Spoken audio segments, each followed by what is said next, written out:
ආයිබෝවන් අපේ තුනේ පන්තියේ දුවල පුතාලට පුතේ අපි දැන් අද සූදානම් වෙන්නේ වේලාවේ ඔයාලගේ දෙවෙනි සතියේ නියමිත රචනා ටික ලියන්න. දැන් ඔයාලා එහෙනම් ඒවට ලෑස්ති වෙන්න. මුලින් පුතේ ඔයාලා මේ රචනා කිලිම මේ පිටියුට් එකේ ලියන්න එපා. මුලින් ඔයාලා කටුවෙන කොලයක මේ රචනා ලියලා ඒකේ අඩුපාඩු සකස් කරලා නිවැරදි කරලා තමයි මට මේ මම බලන ටියුට් එකේ ලියන්නේ. එහෙනම් ඔයාලා මුලින්ම දැන් කටුවෙන කොලයකට ලෑස්ති කරලා තියාගන්න. අපි දැන් බලමු මේකේ මාතෘකා. පළවෙනි මාතෘකාව තියෙන්නේ උදෑසන. මොකද්ද?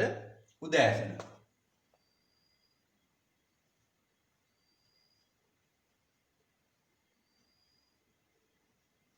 උදෑසන. අපි දැන් පුතේ මේක කොහොමද ලියන්නේ? දැන් අපි බලන්න ඉස්සෙල්ලාම මේ උදෑසන අපිට මාතෘකාව ලියනකොට උදෑසන අපිට මොනවා ගැනද ලියන්න තියෙන්නේ? උදෑසන කාලේ කැපී පෙනෙන දේවල් මොනවද? උදෑසන කාලේ විශේෂ ලක්ෂණ මොනවද? මොකක් ගැනද ලියන්නේ? අපි ඉස්සෙල්ලා එක තනි වචන වලින් ඒක ලියාගනිමු බලන්න. අපිට ලියන්න පුළුවන් උදෑට තියෙන මොකද? ඉර තියෙනවා. එහෙනම් අපිට ඉර ගැන වාක්‍යයක් ලියන්න පුළුවන්. ඉර ගැන. ආය අපිට ලියන්න පුළුවන් මොකද්ද? මල් ගැන ලියන්න පුළුවන්. මල්.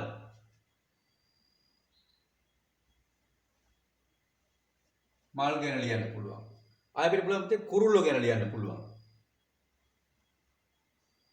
කුරුල්ලෝ. ආය අපිට ලියන්න පුළුවන් උදේට අපේ විශේෂ ලක්ෂණයක් මොකද්ද මේ? පිනි වැටෙනවා. ඊට පස්සේ මීදුම් බාලා තියෙනවා. ඒ වගේ අපිට එකක් ගන්න හැකි. අපි පිනි ගැන ලියමු. පින්න.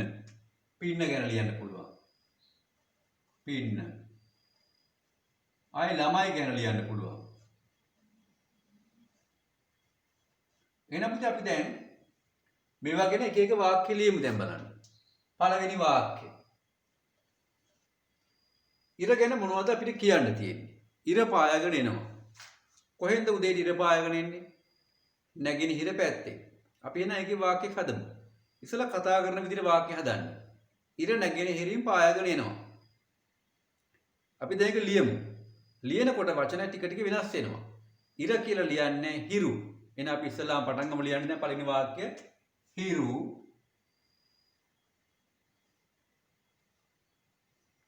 නැගිනහිරින් කියන එකට අපි ලස්සන වචනයක් දාමු. පෙරදිගින්. හිරු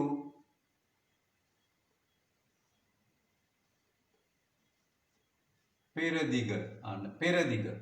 දැන් පුතේ අපි මෙතන පුළුවන් නිකම්ම ඉර පායාගෙන එනවා කියන්නට වැඩිය ඉර එබී බලනවා. හිරු පෙරදිග අහසෙන් එබී බලයි. හිරු පෙරදිග අහසෙන්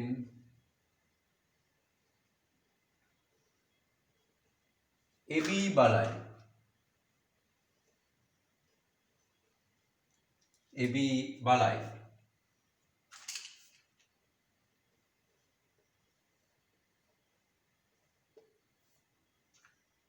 හරි. අපි දැන් දෙවෙනි වාක්‍යය. දෙවෙනි වාක්‍යයේ තියෙන මල් ගැන ලියන්න. මොනවද උදේට අපිට විශේෂණ මල්? නෙළුම් මල් වගේ දේවල් පුතේ උදේට පිපෙන්නේ. එහෙනම් අපිට ඒ ගැන වාක්‍යයක් ලියන්න පුළුවන්. කොහොමද අපි ලියන්නේ එතකොට? නෙළුම් මල් පිපෙනවා. කොහෙද නෙළුම් මල් පිපෙන්නේ? පොකුණු වල, විල් වල. අපි ඒක ලියමු එහෙනම්. පොකුණු වල නෙළුම් මල් පිපෙනවා. පිපෙනවට ලස්සන වචනයක් කියන්නේ විකසිත වෙනවා. එහෙනම් අපි කොහොමද ලියන්නේ? නෙළුම් මල් නැත්නම් පොකුණු වල නෙළුම් මල් විකසිත වෙයි.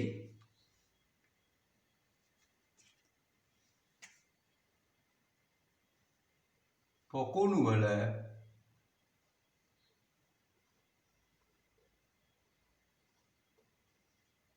නෙළුම් මල්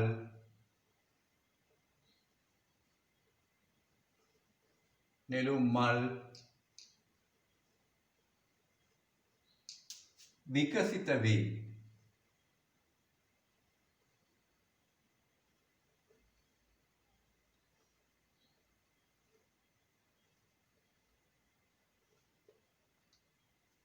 හරි පුතේ. දැන් බලන්න මේක.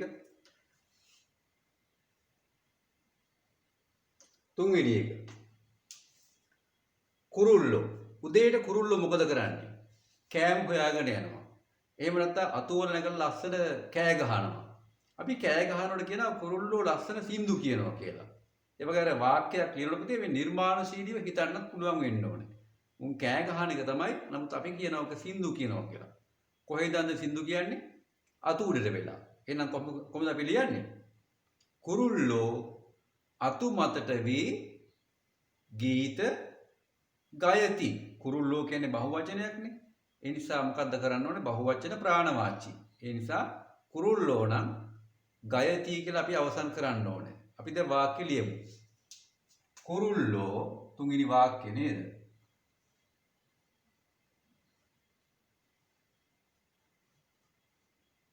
කුරුල්ලෝ අතු මතට වී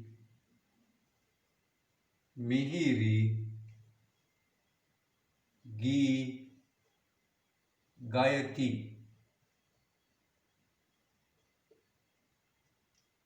අපිට ඊට පස්සේ තියෙනවා පින්න ගැන ලියන්න. පිනි බාලා තියෙන උදේට නේද? පිනි කියන්නේ කුඩා වතුර බින්දු සීතලත් එක්ක හැදිලා තියෙනවා. මේ පිනි බින්දුව අර ගස්වල තියෙන කොළවල එහෙම ලස්සනට එල්ලෙනවා. ඒවා පුතේ දැන් ඉරේලියේ වැටෙනකොට මේ පිනි බින්දු දිලිසෙනවා. හරියට නිකන් මුතු ඇට වගේ. අපි එහෙනම් ලියන්න පුළුවන් පිනි කැට දිලිසෙනවා. මොකක් වගේද දිලිසෙනවා කිව්වේ? මුතු ඇට වගේ. එහෙනම් ඒකේ වාක්‍යයක් හදන්න දැන්. මොකද්ද හදන්නේ? පිනි කැට මුතු ඇට මෙන් බබලෙයි. එහෙම නැත්නම් දිලිසෙයි. අපිට පිනි කැටෙන් පිනි බිඳු කියලා ලියන්න පුළුවන්. පිනි බිඳු. හතරවෙනි එක පිනි බිඳු මුතු ඇට මෙන් දිලිසෙයි.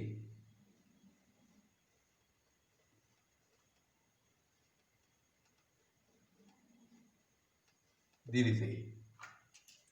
හරි පුතේ. ඊට පස්සේ අපිට ළමයි ගැන ලියන්න තියෙනවා. උදේ කාලේ ළමයි මොකද කරන්නේ? ඉස්කෝලේ යනවා නේ, පාසල් යනවා. කොහොමද යන්නේ? ලස්සන පේලියට යනවා නේද? අපි කොහොමද ඒකේ වාක්‍ය හදන්නේ? පුංචි ළමයිනේ යන්නේ සාමාන්‍යයෙන් කුඩාව. අපි දෙමු කුඩා දරුවෝ. කුඩා දරුවෝ පාසල වෙත යනවා. අපි යනවට කියනවා පිය නගනවා කියලා. පිය නගනවා. ඒවා පුතේ මේ ලස්සන වචන යොදන්න ඕනේ වාක්‍ය ලියද්දී. කොහොමද ඒක ලියන්නේ උඩ? කුඩා දරුවෝ පාසල වෙත පිය නගති. කුඩා දරුවෝ පාසල වෙත පිය නගති. පහ. කුඩා දරුවෝ පාසල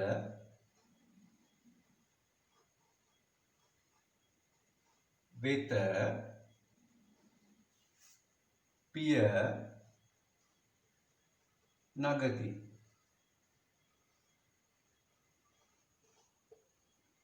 හරි. දැන් පුතේ මතක තියාගන්න මේ රචනා ලියනකොට මේ ලස්සන යෙදුම් මතක දැනගන්න ඕනේ අපි. දැන් මේකට දැම්මනේ මේ. අහසෙන් එබී බලයි. අපි ඉර පායනවා කියනකට වැඩි ලස්සනයි එබී බලයි කිව්වහම. ඊළඟට මේ විකසිත වේ. පිපෙනවා කියන වචනෙට වැඩි ලස්සනයි විකසිත වෙනවා කිව්වහම. ඊට පස්සේ කුරුල්ලෝ කෑ ගහනවට වැඩි ලස්සනයි මිහිරි ගී ගයයි කිව්වහම. ඊළඟට මේ උපමාවක් දැම්මනේ. පිනි බිඳු නිකම්ම දිලිසෙනවට වැඩි ලස්සනයි මුතු ඇට මෙන් දිලිසෙයි. කුඩා දරුවෝ පාසල වෙත යනවා කියනවට වැඩි ලස්සනයි පිය නගති කිව්වහම. ඒ නිසා පුතේ මේ වාක්‍ය රචනා ලියද්දී අපි අනිවාර්යයෙන්ම මේ ලස්සන යෙදුම් දැනගෙන ඉන්න ඕනේ. කොහොමද ඔවා දැනගන්නේ? ඕකට පුතේ අපි ඔය වෙනත් පත්‍රවල තියෙන රචනා කියවන්න ඕනේ. එහෙම කියවන තරමට අලුත් පොත්පත් කියවනකොට ඒ පොත්පත් වලින් අපිට අලුත් වචන රාශියක් එකතු කරගන්න පුළුවන්. ඒ නිසා ඔයාලා පුළුවන් තරම් මේ රචනා ලියනකොට ඊට කලින් ඔය පත්තරවල තියෙන පොත්වල තියෙන රචනා කියවලා බලන්න. තව වෙනත් ළමයි ලියපු හොඳ රචනා කියවලා බලන්න. කියවලා එවෙන් අපිට දේවල් ගොඩාක් මේකට අපේ රචනාවලට දාන්න පුළුවන් ඉතාමත් ගැළපෙන ආකාරයට. ඒකෙන් තමයි රචනා ලියන්න පුළුවන් වෙන්නේ. හරි. දැන් අපි වාක්‍ය පහ ලිව්වා. නමුත් අපි මේකේ නිවැරදිතාවය බැලුවේ නැහැ. ඒ නිසා ලියපු වාක්‍ය අනිවාර්යෙන්ම නැවත පාරක් කියවලා බලන්න ඕනේ. වචන අකුරු එකින් එක. අඩුපාඩු හදන්න ඕනේ. ගැළපීම් නොගැළපීම් නැද්ද කියලා බලන්න ඕනේ. අපි දැන් බලමු. හිරු පෙර දිග අහසෙන් එබී බලයි. පොකුණු වල නෙළුම් මල් විකසිත වෙයි. කුරුල්ලෝ අතු මතට වී මිහිරි ගී ගයති. පිනිබිදු මුතු ඇටමෙන් දිලිසෙයි. කුඩා දරුවෝ පාසල වෙත පිය නගති. හරි. එහෙනම් පුතේ වාක්‍ය ටික නිවැරදිව තියෙනවා. ඔයාලත් මේකම ලියන්නත් පුළුවන්, නැත්නම් ඔයාලා නිර්මාණශීලීව හිතලා අලුත් ඒවා ලියන්නත් පුළුවන්. හැබැයි මතක තියාගන්න අකුරු ගැන ඉතාමත් සැලකිලිමත් වෙන්න. නැවතීමේදී තියෙනවම අනිවාර්යයෙන්ම තියන්න ඕනේ. අපි දැන් බලමු ඊළඟ රචනාව.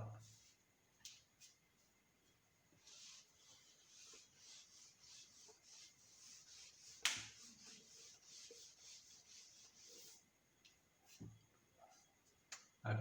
දැන් පුතේ ඊළඟ රචනාව අපිට තියෙන්නේ නියගය ගැන.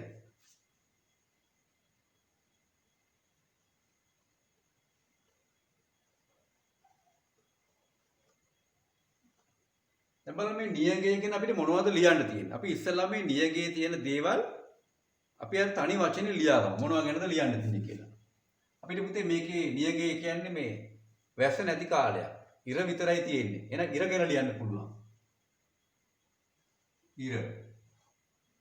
ආය අපිට පුළුවන් ලියන්න පුතේ අහස ගැන ලියන්න පුළුවන්.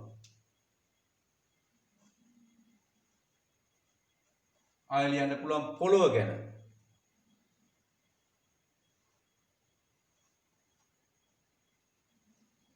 ආය ගස්වැල් ගැන ලියන්න පුළුවන්. ගස්. ආය අපිට ලියන්න පුළුවන් මොකද්ද? සත්තු ගැන ලියන්න පුළුවන්. සත්තු, වන සත්තු ගැන.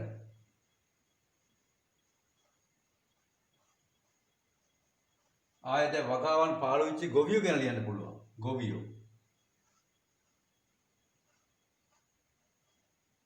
හරි. අපි දැන් මේ එකින් එක ගැන වාක්‍ය ලියමු. මුලින් ලියමු ඉර ගැන. දැන් පුතේ නියගයක් කාලේ ඉර අහසේ තියෙනවා. දවල් කාලේ හොඳට පායනවා නේ. මොකක් වගේද ඉර පායන්නේ මේ කාලේ? ඉර දිහා බලන්න අමාරුයි, රැස් විහිදෙනවා. හරිම සැරයි. ගිනි බෝලයක් වගේ. අපි එන ලියමු අන්න ඒක. ඉර. හැබැයි ලියනකොට අපි ඉර කියලා ලියන්නේ නැහැ. ඒක මොකද්ද? හිරු. හිරු ගිනි බෝලයක් මෙන් කොහෙද දිලිසෙන්නේ? අහසේ දිලිසෙයි. වාක්‍යය මතකනේ? හිරු ගිනි බෝලයක් මෙන් අහසේ දිස්සෙයි නැත්තම් දිලිසෙයි. අපි ඒක ලියමු. හිරු ගිනි බෝලයක් මෙන්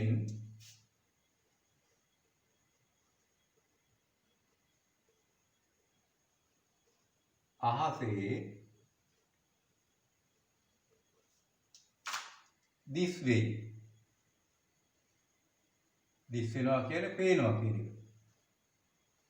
දිස් වෙයි. ත්‍රිපුති අපි ඉර ගැන ලියවන්න. අහස ගැන. දැන් අහස තියෙන පුතේ මේ නියම් කාලයක්. වලාකුළු එකක්වත් පේන්නේ නැහැ. වලාකුළු තියෙන්නේ වහින කාලෙනේ. එහෙනම් අහසේ එක වලාකුළක්වත් පේන්නේ නැහැ. කොහොමද අපි ඒක ලියන්නේ? අහසේ එක් වලාකුළක්වත් පෙනෙන්නට නැත. දෙක අපි ලියමු. අහසේ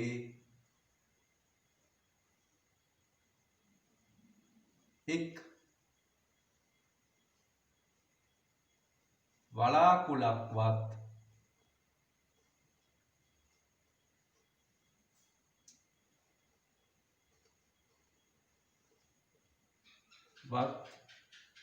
පෙනෙන්නට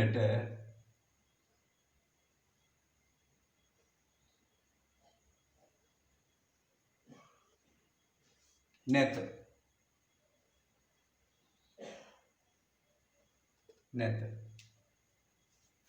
අපි දැන් ලියමු පොළොව ගැන. දැන් පුතේ මේ කාලේ පොළව ඉරිතල්ලා තියෙන අර උණුසුම වැඩි හින්දා. අපි ඒක කොහොමද ලියන්නේ? අපි ලියමු පොළව. වියලි කියන්නේ පොළව දැන් කර වෙනා වේලිලා කියලා තියෙන්නේ. වේලිච්ච පොළව හැම පැත්තක්ම ඉරිතල්ලා ගිහිල්ලා. කොහොමද ලියන්නේ? වියලුණු නැත්නම් වියලී ගිය පොළව ඉරිතලා ඇත. නැත්නම් ඉරිතලා ගොස් ඇත.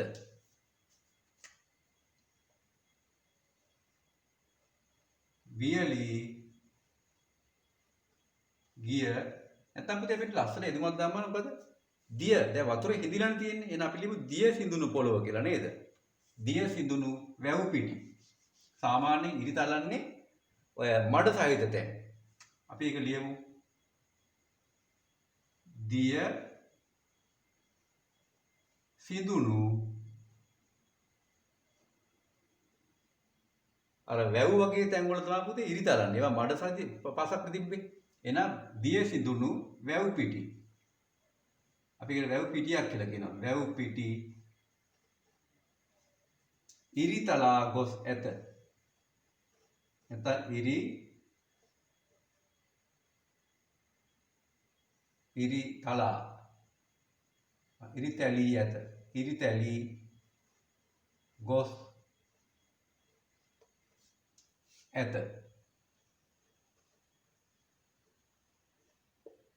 ඉරිතැලී ගොස් ඇත.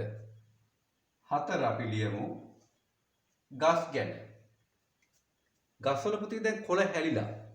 අර ගස්වල තියෙන අතු විතරයි වඩා කියනවා ඉපල් කියලා. වේලිච්ච ඉපල් කියලා කියනවා. එහෙනම් අපි දැන් මේ ගස්වල කොළ හැලිලා පේන්නේ ඉපල් විතරයි. කොහොමද ඒක ලියන්නේ? කොළ හැලුණු ගස්වල ඉපල් පමණක් පේන්න තියෙනවා. කොළ හැලුණු ගස්වල ඉපල් පමණක් පෙනේ. නැත්නම් ඉපල් පමණක් ඉතුරු වී ඇත. කොළ වැටුණු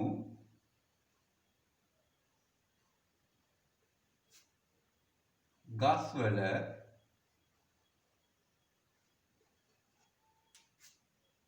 ඉපල්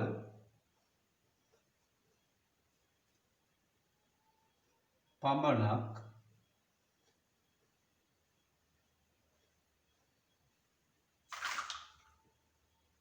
පෙනේ.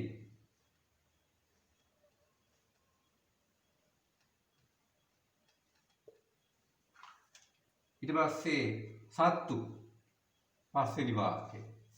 සත්තු පුතේ දැන් මේ ලියන් කාලේ වතුර නැහැ හොයාගන්න අමාරුයි. එතකොට සත්තු මොකද කරන්නේ? වතුර හොයාගෙන ඈත තැන් වලට යනවා. ඈත ප්‍රදේශ වලට යනවා. කොහොමද ඒක ලියන්නේ? සත්තු දිය සොයමින් ඈත ප්‍රදේශ වලට යනවා. යති. සත්තු කියන්නේ බහුවචනයක් ප්‍රාණවාචීනේ. සත්තු දිය සොයමින් ඈත ප්‍රදේශ වලට යති.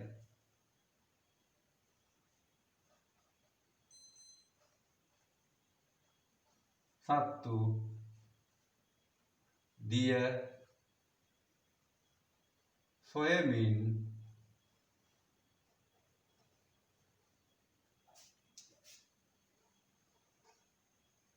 ඈත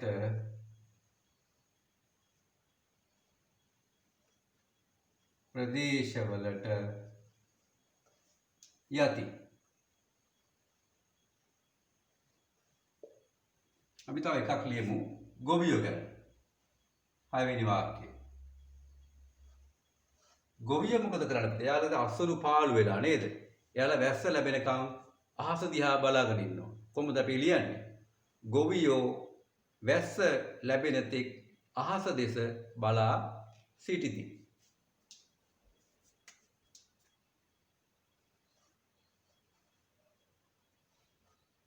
ගොවියෝ වැසි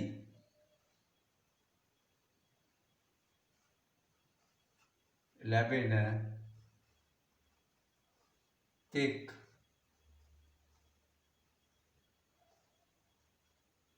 අහස දෙස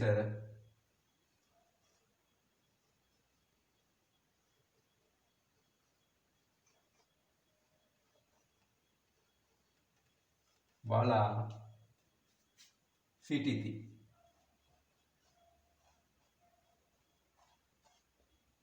හරි පුතේ. දැන් අපි මේකෙත් වාක්‍ය අපි 6ක් ලිව්වා. මේකෙන් ඔයාලා කැමති පහක් තමයි ලියන්න ඕනේ. අපි මේ ලියපු වාක්‍ය දෙක නැවත පාරක් කියවලා බලන්න අඩුපාඩු තියෙනවද ගැළපීම් තියෙනවද කියලා. හිරු ගිනි බෝලයක් මෙන් අහසේ දිස් වෙයි. අහසේ එක් වලාකුළක්වත් පෙනෙන්නට නැත. දිය සිඳුණු වැව් පිටි ඉරිතැලී ගොස් ඇත. කොළ වැටුණු ගස්වල ඉපල් පමණක් පෙනෙයි. සත්තු දිය සොයමින් ඈත ප්‍රදේශවලට යති. ගොවියෝ වැසි ලැබෙන තෙක් අහස දෙස බලා සිටිති. හරි නේ පුතේ. හරි. එහෙනම් අපි දැන් රචනා පාඩම් පුතේ මේ නිවර කරමු. ඔයාලත් ලියනකොට කල්පනාවෙන් මේ හැම අකුරක් ගානෙම බලන්න ඕනේ පිල්ලම්. පිල්ලම් වැඩි වෙන්න බෑ, අඩු වෙන්න බෑ. ඊට පස්සේ මේ විරාම ලකුණු, නැවතීමේ තිත්. ඒ වගේ දේවල් අනිවාර්යයෙන් බලන්න. රචනාවක් පුතේ ඊටාම ලේසි ලියන්න වැඩිම ලකුණු හම්බෙන ප්‍රශ්නේ තමයි මේ රචනාව. ඒක හොඳට ලියන්න පුරුදු වෙන්න. අපි එහෙනම් අදට පාඩම නවත්තමු. මේක නිවැරදිව ලියලා මට මේ සෙනසුරාදා ලැබෙන්න සලස්සන්න මේක බලන්න. පාල සිළු දෙනාට තෙරුවන් සරණයි.